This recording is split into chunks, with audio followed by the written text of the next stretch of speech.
Today's speaker is Navin Niraj, and he shall be presenting on the topic Introduction to FEA Best Practices and Application to Automobiles with Ansys as a part of the Formula Bharat Academy Series. Navin Niraj is an MTech in Design and Manufacturing from National Institute of Technology, Silchar, and he's an application engineer at CAD FEM India. In terms of the topic, FEA plays a prominent role in the development of race cars. This session will enlighten you on the fundamentals of structure mechanics and related governing equations.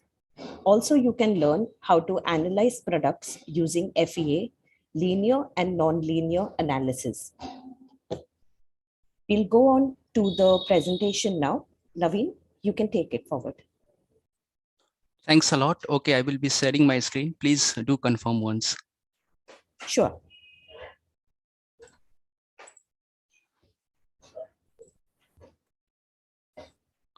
So, yes, your screen is visible. If you would like to turn on, yes, your screen is visible. You can go ahead. Okay, hi. Okay, thanks. Hi, I'm Naveen. I work as an application engineer in CAD/FEM for the structure domain. And today for this session, we are here for a basic introduction to FEA and its application to automobile. Now, today, this is going to be the agenda that we are going to cover. So initially, there will be a small description about introduction to FEA, where we will come to know about what is FEA, that is finite element analysis, followed by introduction to simulation. And then the various type of analysis from a structural point of view. What are the various type of analysis that is supported by Ansys from a structural perspective? It could be like linear analysis, nonlinear analysis, dynamic, and so on, like fatigue and optimization. And then finally, we will have a quick few slides related to the application of Ansys FEA for the automotive applications, how Ansys help us in analyzing the automobile, either it is like a vehicle exterior or interior, or it's like a overall base of the vehicle, that is chassis, and all those other things we are going to cover in this session. So let us begin now. So first of all, what is simulation and introduction to simulation? That is what we are going to cover. So basically, whenever you have any product that you think for designing or you think for analyzing, you do have certain kind of, first of all, you need to have certain kind of goal for that. And that goal is that you need to identify which thing you want to, what is the area of consideration for you. So suppose in this figure, you can see this is the area where you want to analyze the product. So either it could be a product overall assembly, or it could be a substructure of any product. So that is where we need to look out, where we need to analyze the product. So first of all, the main motive for any simulation is to define the goal and then to identify the domain where you want to work out. Now, once that is done, then you go for a pre-processing part. Okay, so pre-processing means before initiating the solution section, what all kind of setup you want to do for any product while analyzing it through FEA. Okay, so just before coming back to this topic, pre-processing, I would like to introduce three things. For any FEA analysis, that is finite element analysis, there are three processes involved. One is known as pre-processing, and then there is a solution section, and then there is a post-processing. So if I talk about the pre-processing, that is what all things are included. First of all, for any geometry, CAD geometry that you want to analyze, you need to import it within the workbench, Ansys workbench module, okay, for the mechanical purpose. Once that has been brought up for analyzing, the geometry has been brought up, then you need to do the meshing. And meshing is something which is known as discretization. So that is combination of nodes and elements. Okay, so that is combination of nodes and element. And after once you do the meshing, then you go for the setup, like you need to apply certain boundary conditions, you need to apply some pressures or loads, or you need to fix a certain kind of portion of the overall assembly, like you need to apply certain bolt joints or certain kind of weld joints. So all those things are done here itself in the pre-processing thing. Okay, so either it is a FEA or it is a CFD kind of thing. You can all the things involve pre-processing. So basically, in an industrial term, if I will say, pre-processing is known as deck formation, and deck formation is like doing the setup for the analysis. Okay, once that is done, then we go for solving, and that is also known as processing. So this is in Ansys. If I talk about from Ansys perspective, it is a button click option there.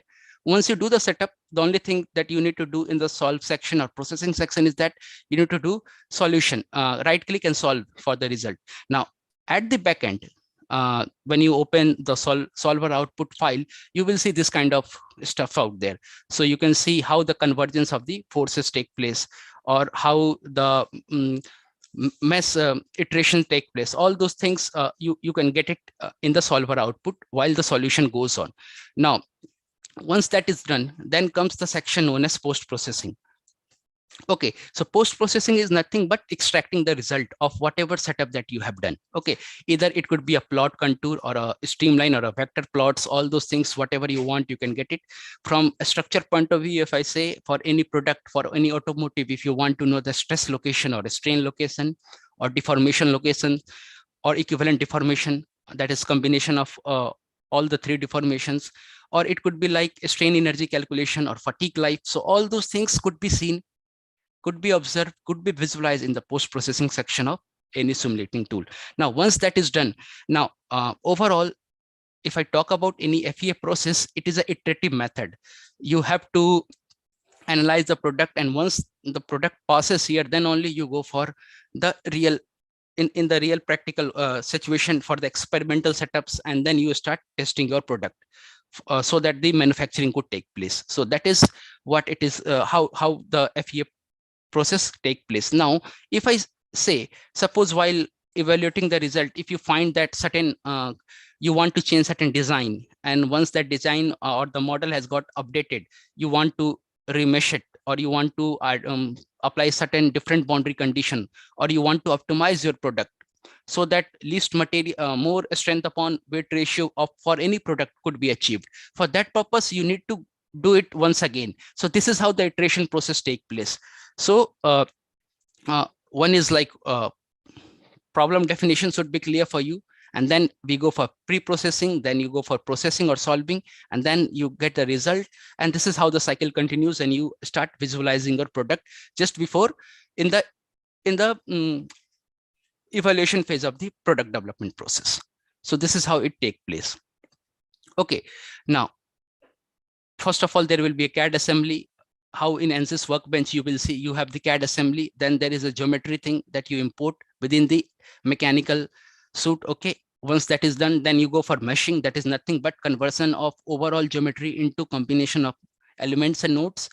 And whenever I talk about meshing, it is the main motive is to convert the infinite degree of freedom to a finite degree of freedom. Okay, so when you have a combination of nodes and element, you start calculating your forces or any output that you want to calculate. All are done on the nodes, and then the result is interpolated over the elements. That is how meshing helps you out. Okay, once that is done, then you go for a solution. Either it would be a CAE solution or CFD solution as per the requirement.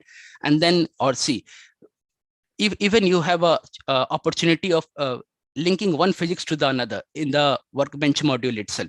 So suppose the output of the CFD could be used as an input for the structural analysis, and then how that is going to affect the stresses location or strain location, that is what you can search here or you can visualize here.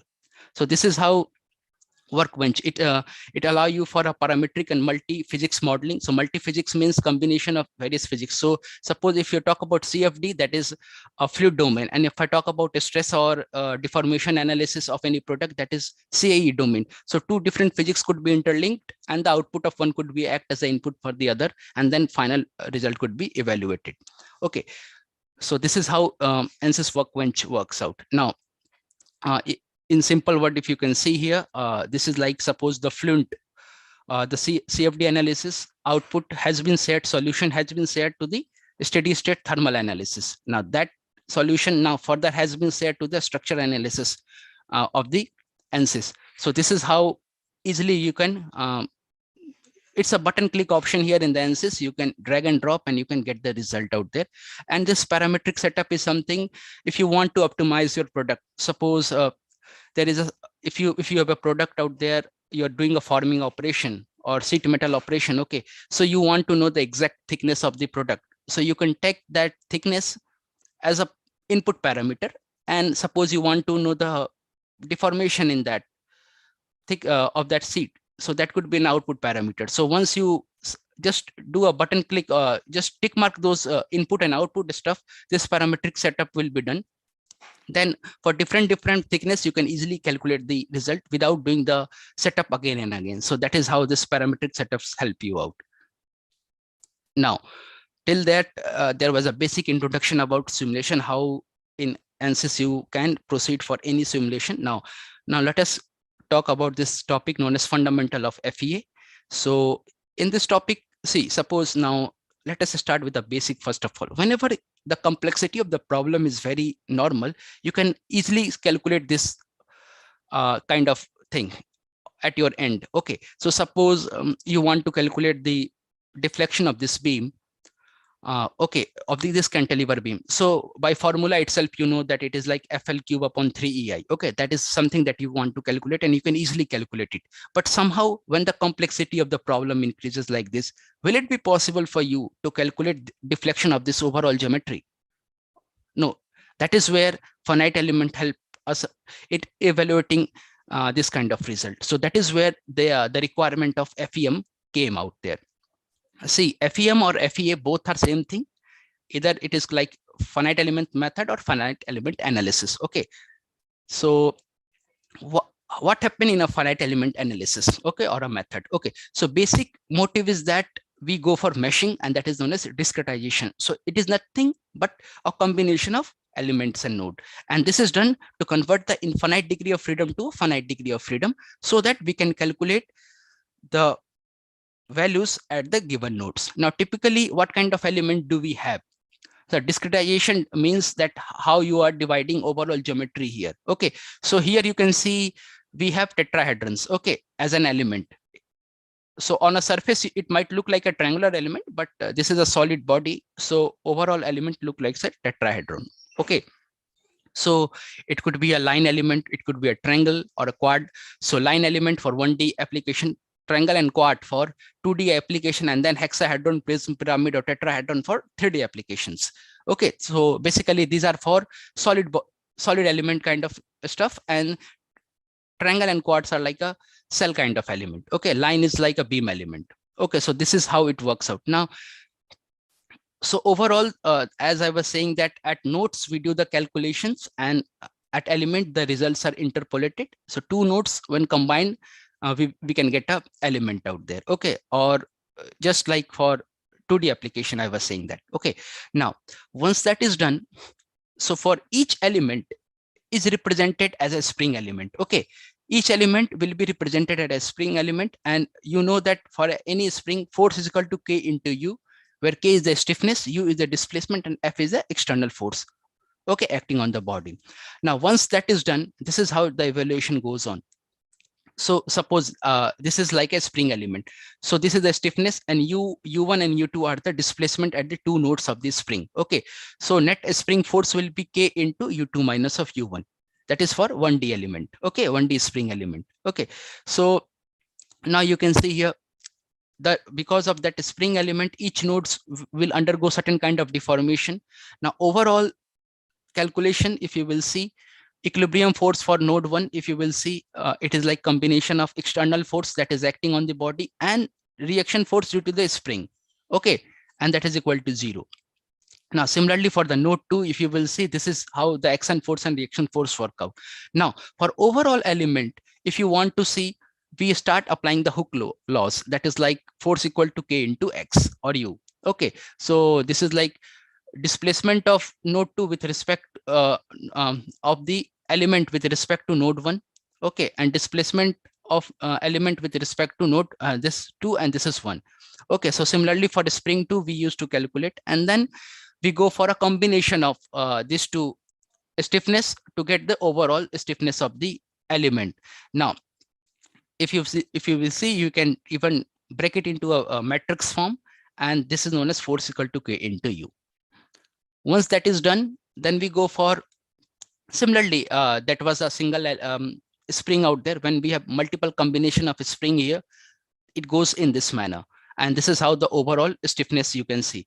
Now, this matrix is known as global stiffness matrix. Okay, the combination of local stiffness matrix is known as global stiffness matrix. These are like a local stiffness for one spring, for second spring, for third spring. So this stiffness are known as a local stiffness, and the combination is known as global stiffness matrix. Okay. Okay, for a complex structure analysis. Okay, so as I was saying, that was for a 1D element. Okay, so it is like a springs element. Okay, now when the 3D geometry is there, you cannot apply spring everywhere. Okay, so if I start applying a spring, you can see only on the edges it has been applied. For that purpose, we go for element type. Okay, either it could be a solid element or a cell element, or it could be a line element. So what kind of element we do have? Okay, so it's like a solid element, as I was saying, depending upon the kind of thickness the material is going to, or a product is going to have. If all the 3 dimensions are comparable, we always go for solid element. When you talk about cell element, when one of the dimension is literally very smaller compared to the other 2, one could say that a sheet metal, the thickness are really very smaller compared to the other 2 length and breadth of the sheet metals. For that purpose, we go for cell element, and then there is a line element, which is nothing but a beam kind of element. Okay, so depending upon that, we as an analyst, you have to choose the element as per the kind of analysis you are doing for the product. Okay, or the kind of geometry the product has. Now in Ansys, what we have a solid kind of element. So there are generally four different kind of solid element. Hex element, this is nothing like a one could say a brick kind of element, we can say. And then there is a tet element. So base is like triangular, and then there is another point on the top connecting all the 3 nodes of the base, and then there is a prism and pyramid. So these kind of elements are there. Basically, generally there are generally we go for hex and tet mesh for any analyzing any product. Okay, the major motive whenever you go for analysis is that you should go for a hex mesh, but it is often not possible to get hex mesh for all the geometry. Okay, then we go for a tet mesh. Okay, so but wherever you can get an opportunity of getting hex mesh, always try to go for a hex mesh, because for the same kind of domain, the number of nodes when you go for a hex element decreases, and once the node decreases, that means the computational time and cost decreases. Okay, so that is something we need to take care of. And then there is a cell element, which is nothing but a quad and a tri combination. For a sheet metal kind of operation, you can use it. Okay, and then there is a beam element, which is a line element. So these kind of elements are present in Ansys for analyzing the product for discretization purpose. Okay, now let us talk about what is degree of freedom. So in simple term, if I say degree of freedom is nothing but minimum number of independent parameters required for a body for its to designate its position and motion in this 3D world. Okay, so how much degree of freedom is there for any body? It depends upon the kind of element which we are selecting. So suppose if it is a solid kind of element, we have 3 degree of freedom. Okay, that is like all the 3 displacement ux, uy, and uz. Okay, and but when we talk about a cell element or a beam element, we have 6 degree of freedom. All the 3 displacement along with all the 3 rotations are possible out here. Okay, so that is what it is. You have to see now. When you look out for cell and a beam element, suppose here in this example, when you are applying a load here, there is a chances for this cantilever beam to undergo deformation, and because of that deformation, a bending is possible. So when you take that as a cell element or a beam element, you can see the bending phenomena. Okay, and that is something you can visualize here. Okay, so because of the 3 degree of freedom, extra 3 degree of freedom, you can easily see the bending phenomenon. But once you take it as a solid element, you will only see it tilting out there. No bending could be seen because the other three degree of freedom is constant for the solid element. So that is how cell elements and beam element will help you out in getting a more visualization compared to the solid element. You can see because of the beam element here, because of the bending. So this is what degree of freedom is all about. Now, how in Ansys it works out? So first of all, once you are importing the geometry, you go for meshing. Okay. Once the meshing is done, then you go for applying the boundary conditions. Okay. So you may fix this portion for this bracket. This is fixed. Then you are applying a load here. Once that is done, then you go for a solution here. Once that is solved, then you can easily extract the pre-processing tools and use this kind of stuff like total deformation or equivalent stresses. So you can see stresses out there or displacement, how the deformations are occurring, which is the peak location out there. This contour plots will help you out in getting it done. Blue colors designate the minimum affected area and the red color designate the maximum affected area. So this is how it works out in the Ansys workbench module. Now, for finite element, that is what the overall description that I have given is described here. It is something, a combination of elements and node. Okay, each element has specific equations. Okay, sum of all the responses are collected and the total response for the design is calculated. Okay, and this is also known as this kind of study is also known as computational structure mechanics from a structural point of view. If I talk about from fluid point of view, it is known as computational fluid mechanics. Now, what are the various disciplines that we have here in a structure analysis? First one is known as a static analysis, which is nothing but whenever the body has attained that equilibrium, and if you want to analyze the product after once it has attained equilibrium, it is known as a static analysis. Okay. Then there is a dynamic analysis, that is nothing but suppose the time frame up to which the body is going to attain equilibrium. Till then time frame, how much if you want to analyze the product in that time frame, that is known as dynamic analysis. So before the equilibrium is reached, if you want to analyze the product, that is known as dynamic analysis. Now it includes like vibration analysis. Okay, it includes like transient analysis. Okay, so all those things are included here itself. We will have a descriptive knowledge about this kind of thing in the further slides out there. Okay, then there comes a linear analysis, which is nothing but the stress is directly proportional to the strain in this kind of analysis. Okay, so when you talk about linear analysis, it is more about talking the product below its yield point, so that the variation of the material follows the linear pattern. Okay, and then comes the non-linear behavior. So this is something which is much more complex, and it creates too much complexity while solving the problem. So that is something which we need to take care of. Now, if I talk about non-linearity, it could be like a plasticity, it could be like hyperelasticity, or could be a creep kind of phenomena. So all those things are included in non-linear, and many more things are there which we will describe.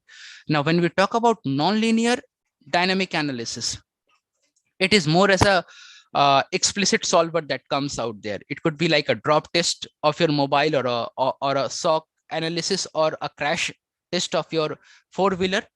All those things could be seen here in the then or if you want to analyze the mechanism of any product, how the motion is being transmitted from one portion of the body to the other, for all those purposes you can go for a nonlinear dynamic analysis.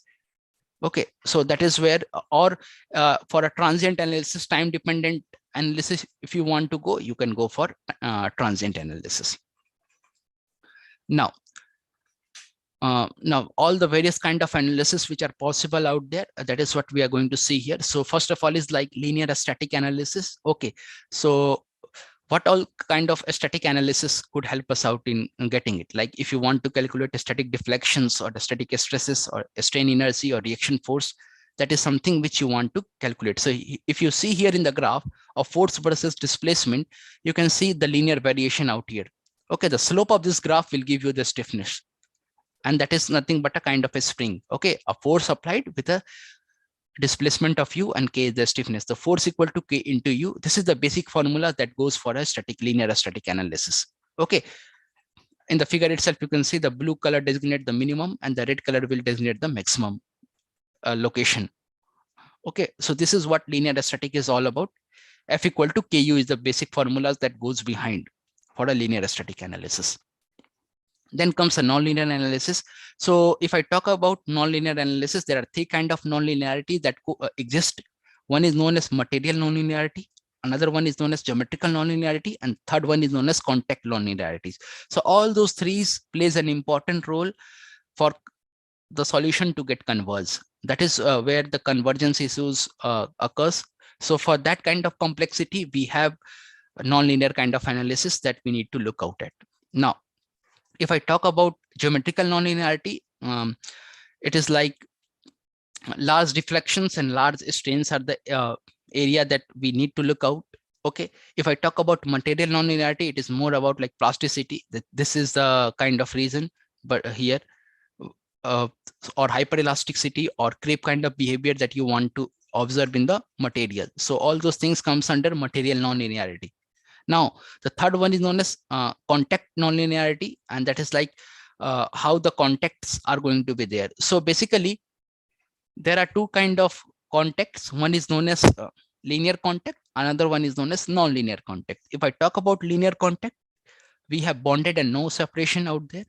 And when you talk about nonlinear contact, we have frictionless, rough, and frictional contact. Okay, so bonded contact is nothing but it's a kind of a adhesive joint between two bodies. And friction contact is something which is something known as when a sliding motion is allowed between the conducting two meeting surfaces. So that is known as frictional contact. So at that time, when we discuss about those kind of things, it is known as nonlinear contact. Okay. Now, if I talk about material nonlinearities, there are like hyperelasticity. All those things are here. For either it could be a rubber material or a tire kind of material. You won't get a stress strain curve just like that of a normal metal like aluminum or steel. For them, the deformation starts at the beginning itself. Okay, so for that kind of thing, we have to look out how hyperelasticity, which kind of model should be used to get the exact curve fitting of the product in the hyperelastic section. Okay, so that is complexity from material nonlinearities. Okay. Then if I talk about geometrical nonlinearity, now you can see here, this is a simple example of a bar, L-shaped bar, which is fixed at this two end. And because of the kind of geometry it has undergone too much large deformation. So for this kind of thing, we have to look out for nonlinear geometrical analysis. Okay, and this is something related to buckling, linear and nonlinear analysis.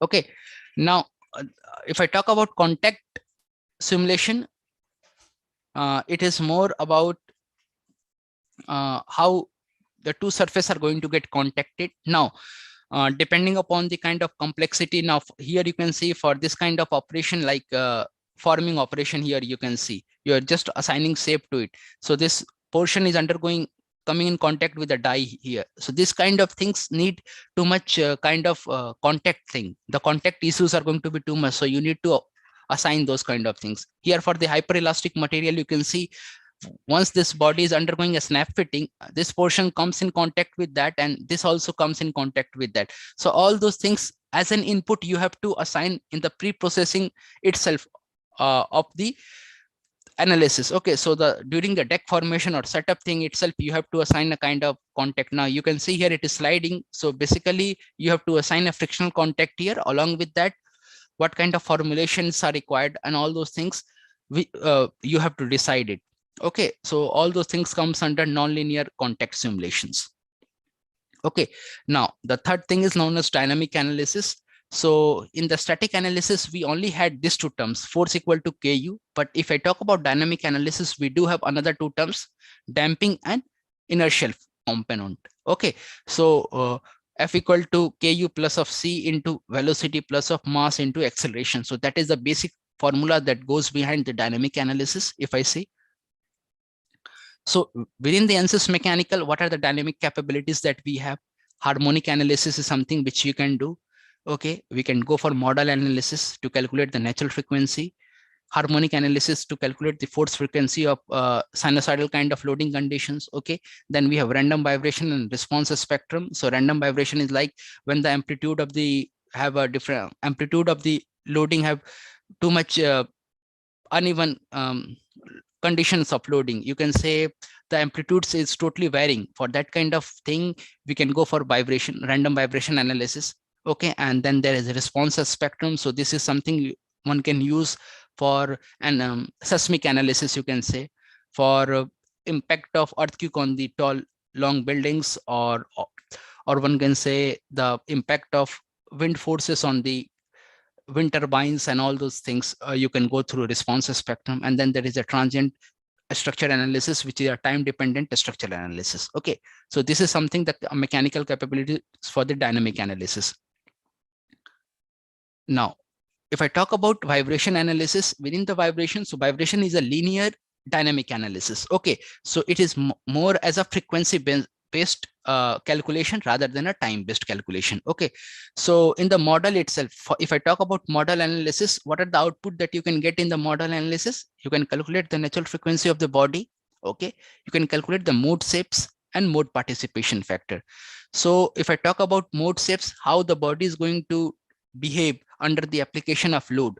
Okay, so suppose whether it is going to get bent, or it is going to get twisted, or it is going to get double bending or double twisting, all those things comes under mode shapes. And then there is a mode participation factor, which is nothing but how much portion of the product has been is contributing in the mode shape generations. So that is something you have in mode participation factor.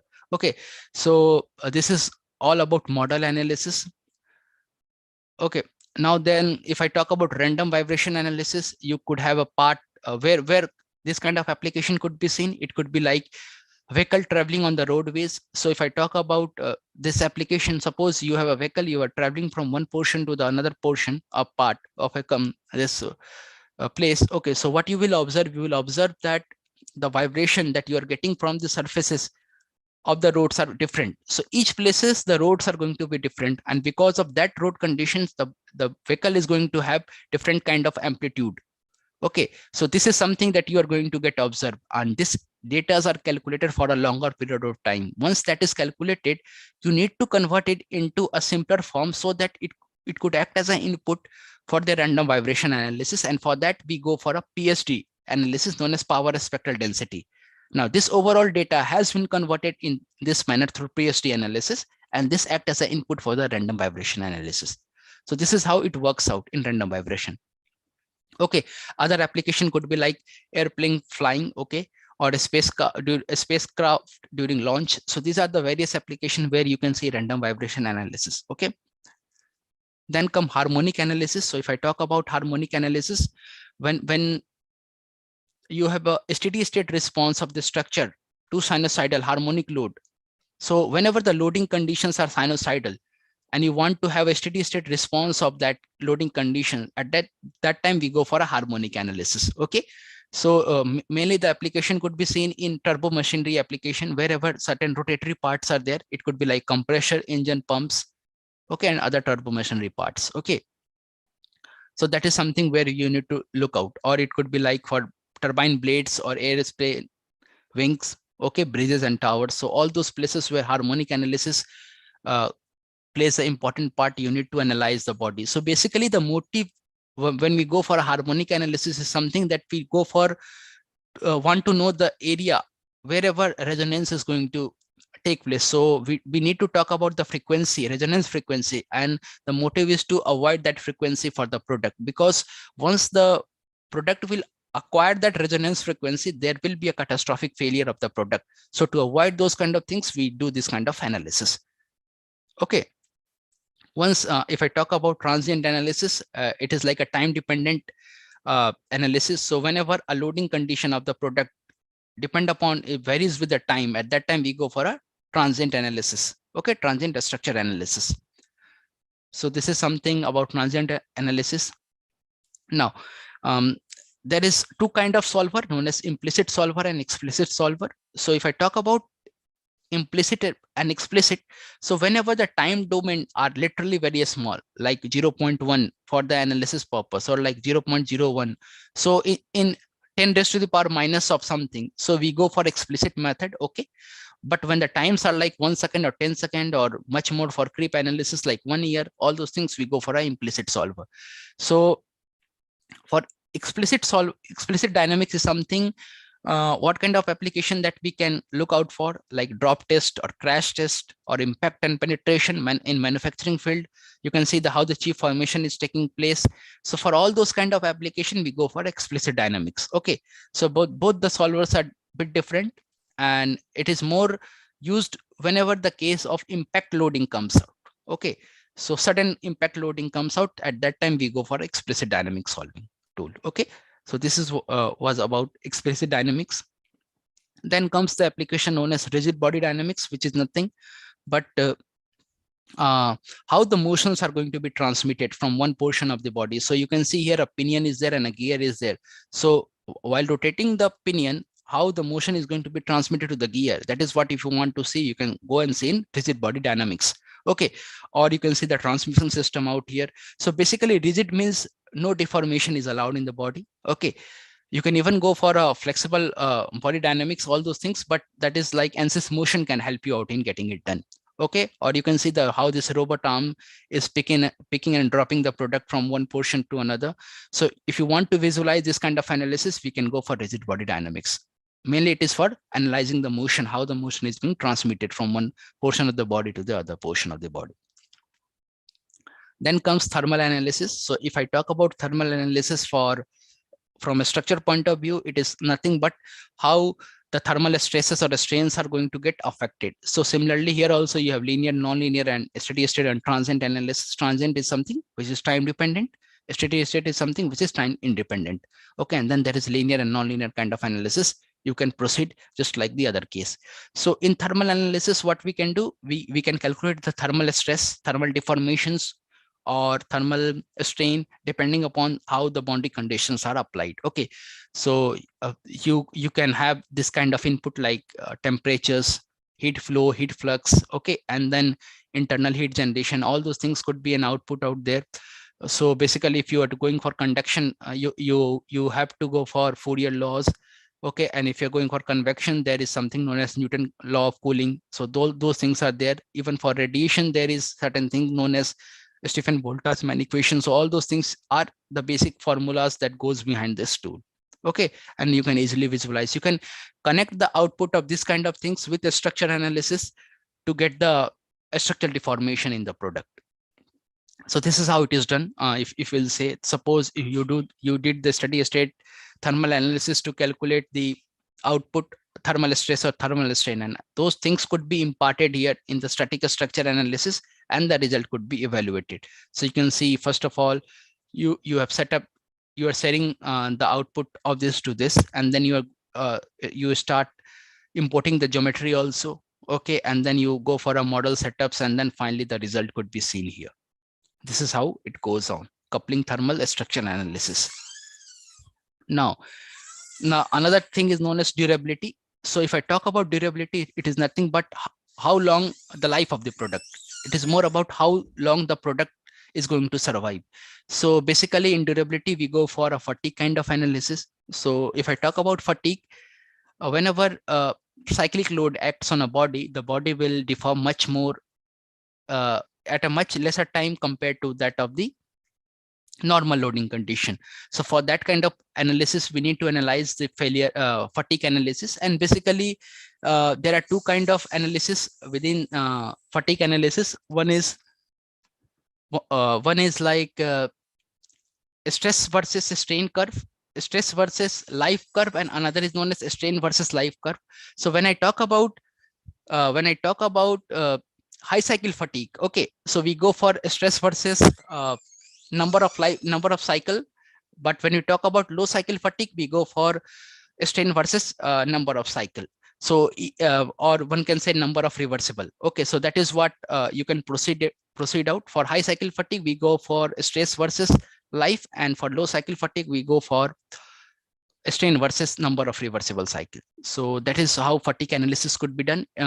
You can easily calculate the life, you can calculate the damage and other things within the fatigue tool of the Ansys mechanical. That is done easily. Now another analysis that you have to take care of is optimization. So either it could be a parametric optimization, or it could be like a topological optimization. So if I talk about topological optimization, it is nothing but how the shape, what kind of shape you want to give to your product. Suppose there are area which is of least concern after analyzing, so you can easily remove material from that area, and because of that, stress versus weight ratio of the product increases, and that is the main motive while designing or analyzing any product. So that is how you can do through optimization analysis. Okay, so through simple example, I will say, suppose this is a wheel. Okay, okay, so after optimization, slowly you can see finally we have got this kind of shape. So now once you got this kind of shape, you can see how much material we have saved it, and at the same strength itself, the material requirement has decreased, which has led to the reduction in the overall cost of the product. So this is what topological optimization could help you out in getting it done. Okay, so similarly for various different kind of application, you can use this kind of thing. You can see we have applied the boundary conditions, we have applied subtwisting motions out here, and then on basis of that, we are applying this kind of doing this kind of analysis. Okay, that is what topological optimization is you can do. Okay, now coming back to the automotive part, what are the various things that we need to take care of while designing the automotive or any vehicle out there? So we have various portion in any automotive. There could be an exterior thing, there could be an interior, and then there is chassis, and then there is a powertrain. So various applications are there that you need to take care of from external point of view. Okay, then there is like from interior point of view, what all things we can do. For chassis point of view, what all things we can analyze the product, how we can analyze. So all those things we are going to discuss here. From the main motive is to go through a structured domain. Okay, so we will talk about the structures out here in the upcoming slides.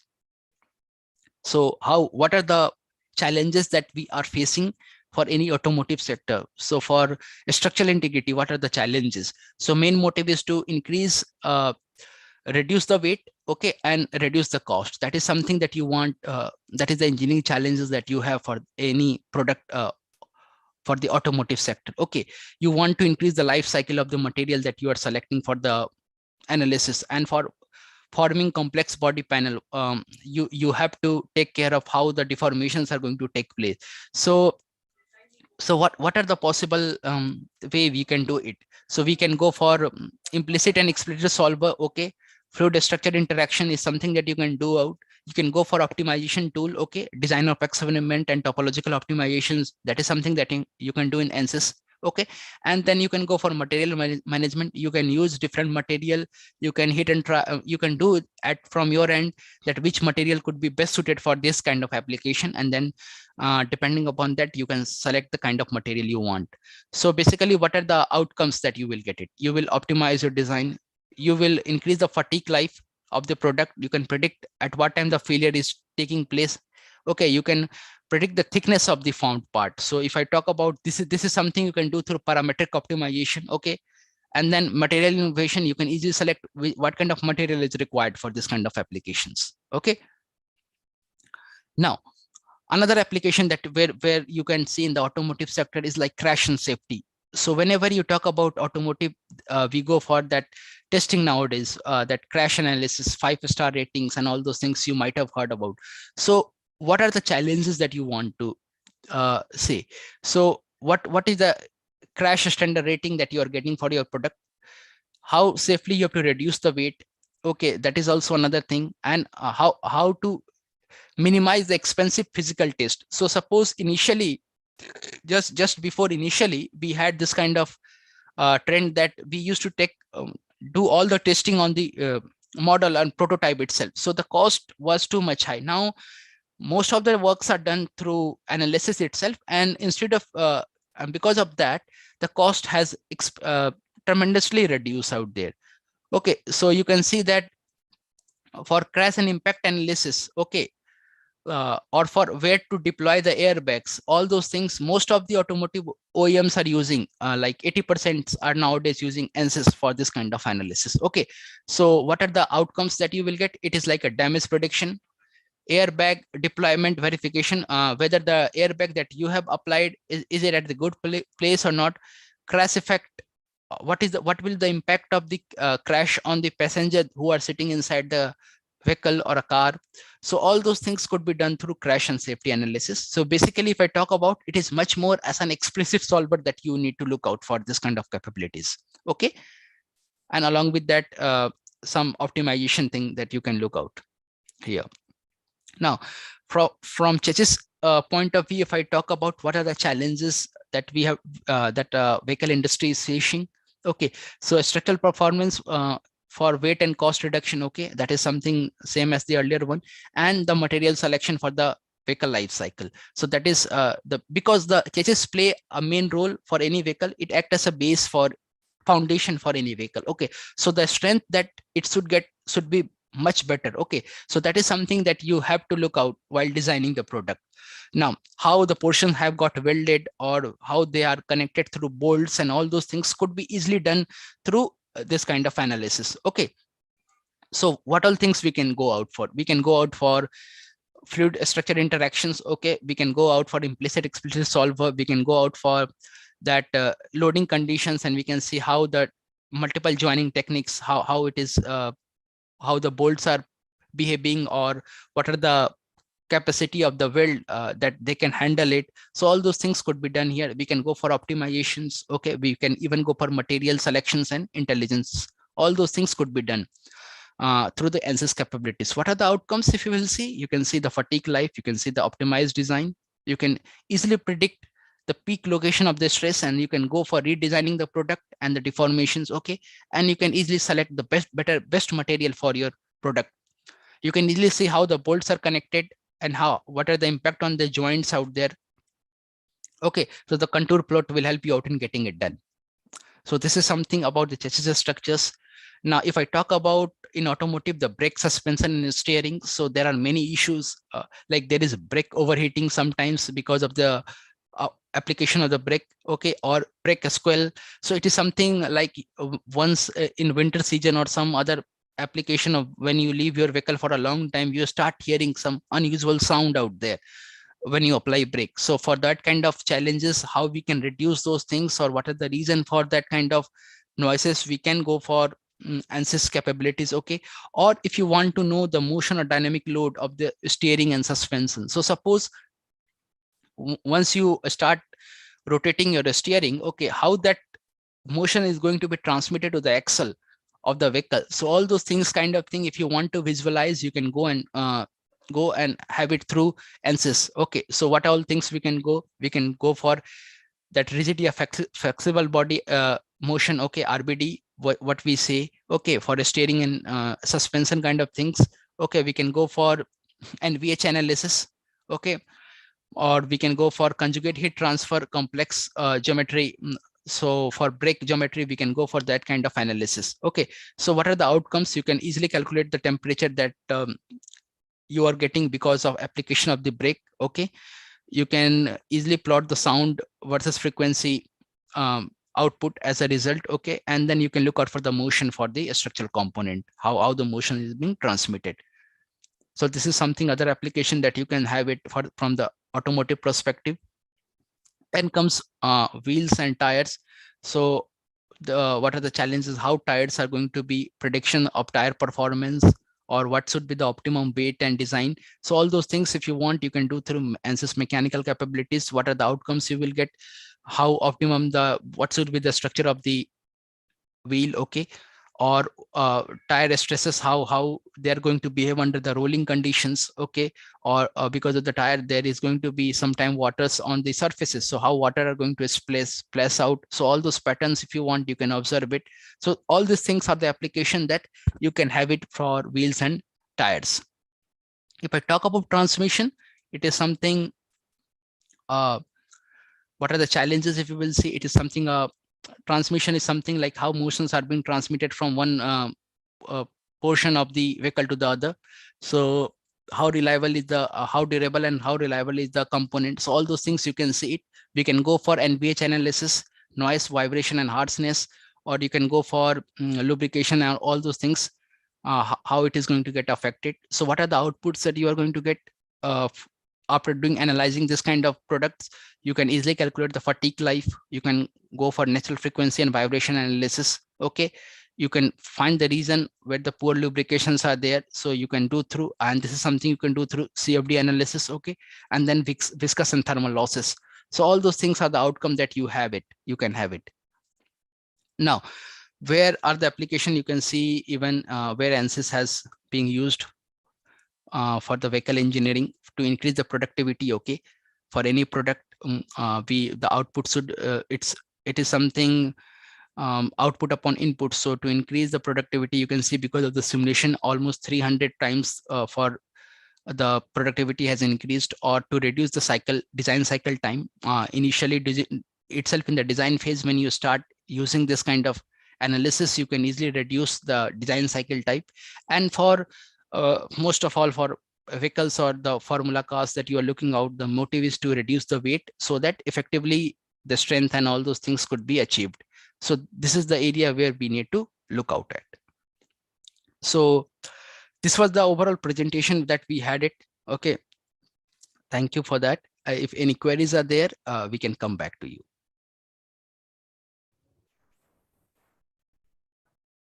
Thank you for the presentation, Navin. Yeah. It was very informative. We do have a few questions that are there. I'll go ahead and ask you those questions so that you can answer them. The first question is from Kashish. She says, if the nodes are more, then will the result be more accurate?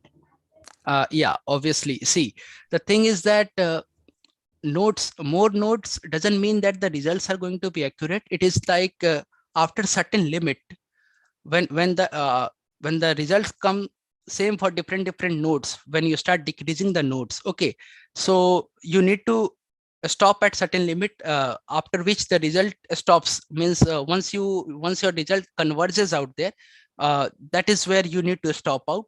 More nodes means more computational time and more cost for any product. So that is where you need to look out at. So that is something you will come to know once you start using it, and experience also will help you out in getting it done. Okay, next. All right. Yeah. So the next question is from Hassan. Okay. What is the relation between modal analysis and harmonic analysis?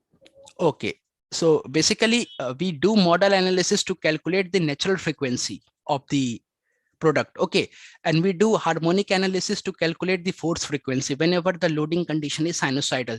So basically both are done to know at what time the resonance is going to occur, and we need to avoid it either through increasing the mass or decreasing the mass of the product, or changing the stiffness of the overall product.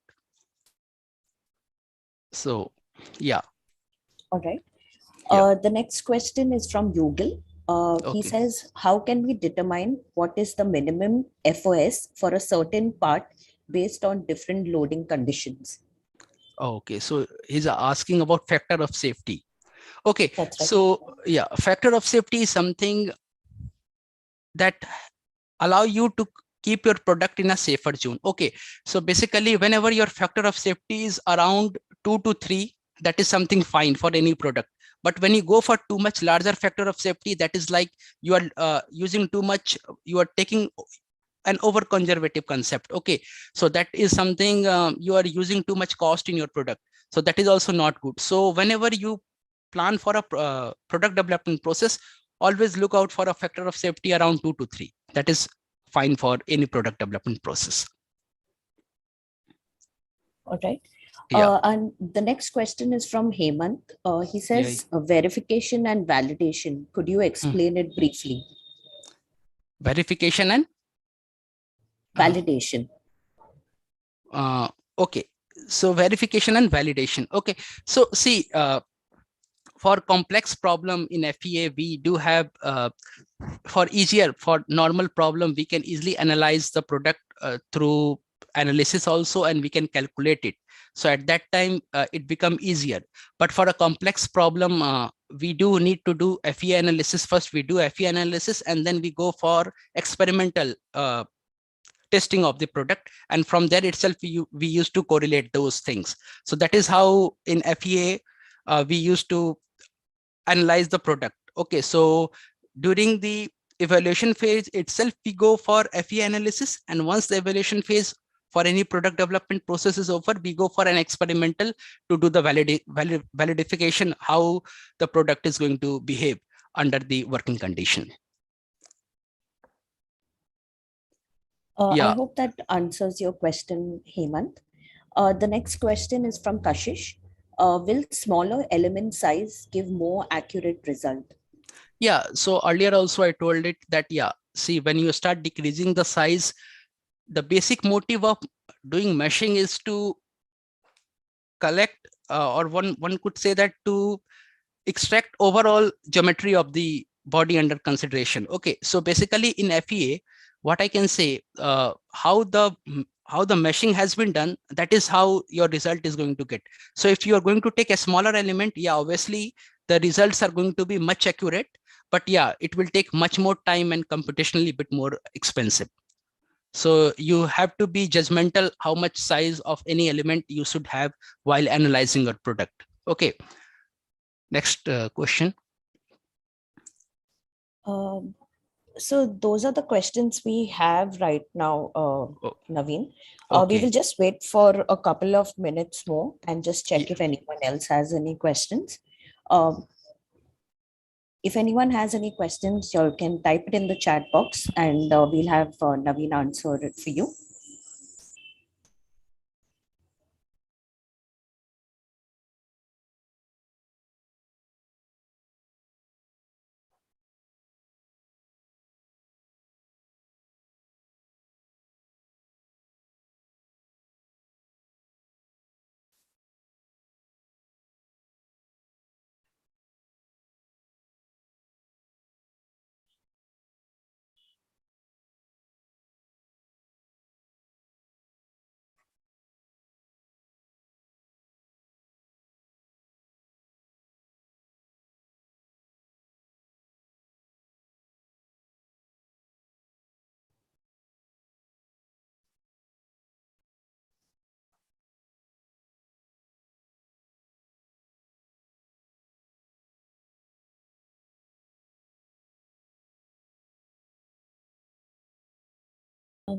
All right, we do have two more questions. Yeah. The first one is, how many degree of freedom is there in cylindrical surface? Okay, cylindrical surface. Yes. See, basically, if I talk about from meshing point of view, we do have elements which are solid elements. Okay, so for solid element, you can say that we have 3 degrees of freedom. Okay, and for cell and beam element, we have 6 degrees of freedom. So basically, we don't have a cylindrical kind of element there in Ansys or any FEA tool for discretization purpose. Okay, it could be like a tet element, it could be like a hex element, or it could be like a prism element or a pyramid element. That is where these elements are there. If I talk about degree of freedom of a cylindrical pair, if in general, if I say that, it is like one could take an example of a syringe out there. Okay, so it's like a motion up and down motion, one, and another is like rotation out there. So basically, for that perspective, 2 degrees of freedom for any cylindrical body. Okay, one is rotation and one is translation. But for FEA, we don't have a cylindrical kind of element. Okay. Another one. All right. I hope that answers your question, Anand. The next question is there any specific reason why it is not standard practice to keep FOS between 1 and 2, since theoretically this would imply a more efficient part?